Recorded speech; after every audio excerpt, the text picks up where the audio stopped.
नमस्कार दोस्तों, हमारी आज की कहानी है दादी सास ने कहा। बहू, यही इस घर के कानून कायदे हैं जिनसे तुम जिंदगी भर के लिए बंध गई हो।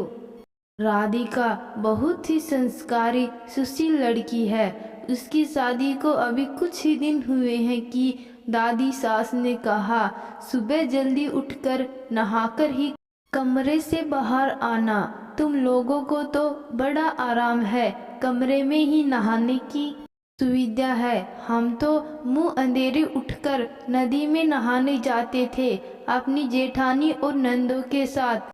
चलो छोड़ो, जाने दो। हाँ, तो मैं क्या कह रही थी कि सुबह जल्दी नहा धोकर तैयार होकर बाहर आना, फिर सारे बड़ों के पैर छूकर फिर रसोई में घर घुसना। सबसे पहले ठाकुर जी का भोग बनाना, रोज कुछ मीठा बनाया करना, समझी।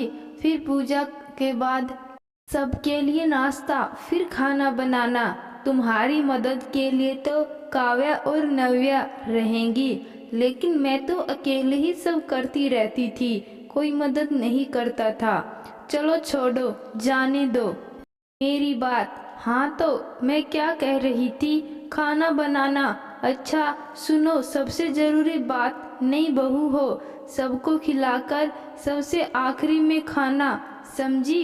बहू सिर्फ बहू नहीं होती, साक्षात अन्नपूर्णा का अवतार होती हैं। और अन्नपूर्णा सबकी भूख शांत किए बिना कैसे खा सकती है, बोलो।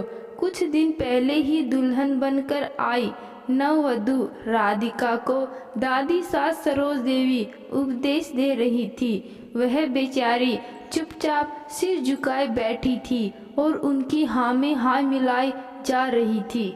समझ गई मेरी सारी बातें? जी दादी। हाँ, तो यही इस घर के कानून कायदे हैं जिनसे तुम जिंदगी भर के लिए बंध गई हो।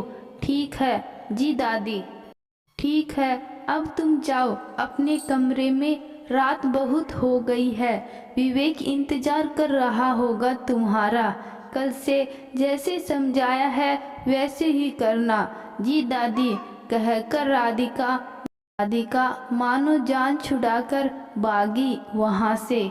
अगली सुबह राधिका दादी के कहे अनुसार नहा धोकर तैयार हो गई और सीधे किचन में पहुंची।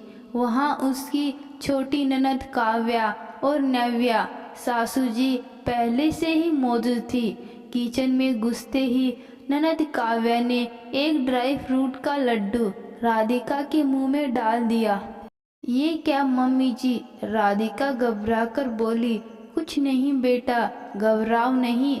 मेरे लिए जैसी काव्या वैसी तुम हो। मेरी काव्या से तो भूख बिल्कुल बर्दाश्त नहीं होती, तो मैं तुमसे भूखे रहने की उम्मीद करूं तो ये गलत है ना। दादी की बातें सुनकर तुमने हामी भर दी, यह तुम्हारी समझदारी है, लेकिन मैं अपना फर्ज बेखूबी जानती हूँ। खूब अच्छे से काम करो, अब ये तुम्हारा ही घर है। लेकिन बेटा, हमेशा याद रखना, पहले पेट पूजा फिर काम दूजा। कहकर नव्या खिलखिलाकर हंस पड़ी और राधिका को गले लगा लिया। राधिका भी एक नई माँ को पाकर बाविवोर हो गई। तो दोस्तों, आज की कहानी आपको कैसी लगी कमेंट बॉक्स में ज़रूर बताना। धन्यवाद।